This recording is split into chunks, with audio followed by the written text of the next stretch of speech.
Here we go again. Samsung versus Apple in 2023. The new Galaxy S23 Ultra takes on the iPhone 14 Pro Max. Both companies are absolutely toe-to-toe when it comes to features, but also, you guessed it, pricing. The S23 Ultra and the iPhone 14 Pro Max has the same price in the US, but outside, they are both expensive as hell, thanks to the sprinkle of tax on top as well as the global inflation. It depends on which market you live in, so value isn't even a battle anymore. At least with Samsung, you do get free buds as well as a 1-year Samsung Care Plus, so that is still a win for Samsung. But which is a better buy? Well, this is the first year where we have the least amount of change in terms of design on the S23 Ultra compared to the last year's model, which is what Apple has been doing since forever. But it's not really a bad thing because both phones are amazing and really premium. Both have matte finishes with premium in-hand feel, but there's still one winner, or I should say one favorite out of these two phones. And that for me is the S23 Ultra with its timeless clean design,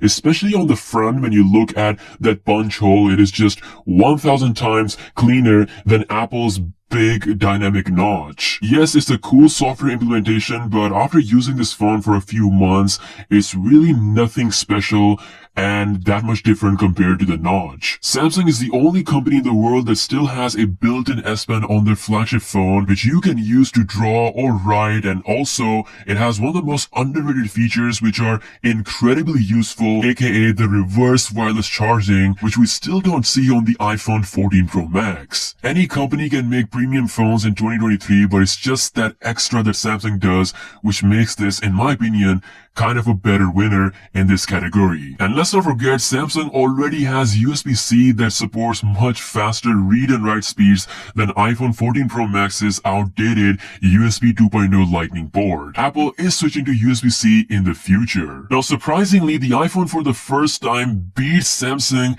in display tech. Yes, Apple still has the brightest display on any smartphone out there, and this display is made by Samsung. While Samsung's screen is incredibly bright as well, it's just not number one anymore. We've got 1750 nits on Samsung versus 2000 on the iPhone 14 Pro Max. Would you prefer a brighter screen or a cleaner looking screen? Let me know in the comments below. Now, in one area where Apple has always beaten Samsung is in the processor department, and well, things have taken a very interesting turn. Samsung finally swallowed their pride and actually used Qualcomm's best chip on all Galaxy S23 models worldwide, which is the Snapdragon 8 Gen 2 chip, which is for the first time giving the S23 Ultra a better gaming performance than the iPhone 14 Pro Max. Yes, it is true. CPU-wise, iPhone is still ahead of the game, still has the highest benchmark score, but things are looking a lot more even Stevens this year. The question is, will the S23 Ultra be able to match iPhone 14 Pro Max when it comes to smoothness and animations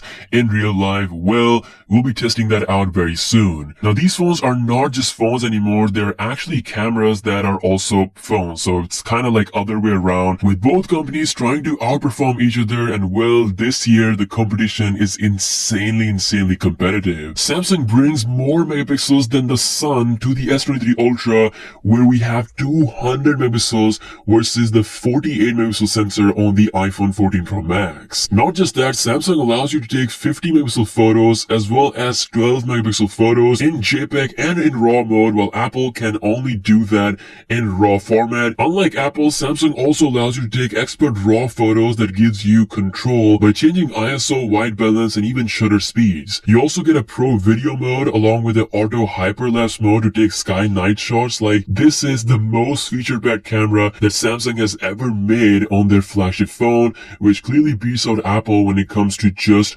looking at features. And not to forget, Samsung's impressive long-range zoom that extends up to 100 times is back with even better quality than Apple's standard 3x optical zoom. To all of this monstrosity, Apple's biggest clapback at Samsung is its unmatched perspicacity when it comes to video performance. This thing is an absolute beast, and when it comes to videos, if I have to choose one phone, it will still be the iPhone 14 Pro Max. This year, Samsung is trying their best to change that, and well, they have learned a few things from Apple by implementing a proper 4K portrait video mode, making it look just as crisp as Apple's cinematic mode. You also get uncropped 8K 30fps video recording as well as even better HDR performance in videos. While that is awesome, you still can't edit portrait videos after you shoot them on the S23 Ultra, which you can do on the iPhone. So clearly there are some areas where Apple still has a bit of an upper hand, but Samsung is trying their absolute best. They're bringing uncropped 8K 30fps video as well and improved HDR performance in the normal 4K video mode. So if anyone has a chance to at least match Apple when it comes to the incredible video performance, that is Samsung. Now another key area which is going to be the deciding factor for a lot of people is battery. Apple is the goat of battery life, beating out all the competition with incredible efficiency that is yet to be defeated. And well, Samsung legit has a chance to actually turn things around with the S23 Ultra thanks to the new Snapdragon 8 Gen 2 chip. They're claiming that both S23 Plus and the S23 Ultra can have 1 day plus battery life, adding at least an extra hour or two of battery life over the Galaxy S22 Ultra. If that is indeed true, then Samsung has a legit chance of proving to the world that they can actually beat Apple and take their battery crown back. Again, we'll be doing the battery drain test, so make sure you subscribe. Now lastly, let's talk about software. iOS 16 on the iPhone 14 Pro Max versus the One UI 5.1 based Android 13 on the Galaxy S23 Ultra. Both of these UIs are very similar in some ways and very different in other aspects. Both have incredible lock screen customization to app drawers to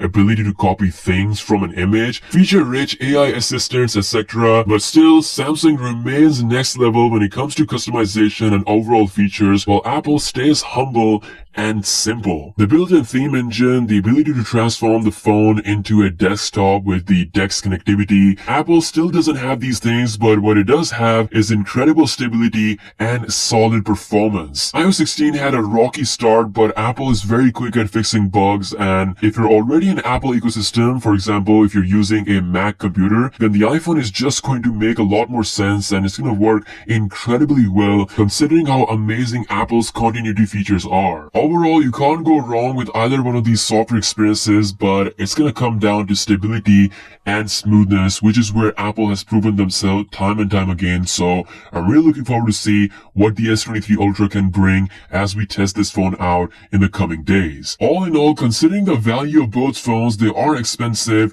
with Samsung giving you some free stuff like the Buds and the free Samsung Care. Now finally, with the new Snapdragon 8 Gen 2 and the latest optimizations that Samsung is talking about with the big battery life promise, the S23 Ultra can indeed be a real problem for Apple this year.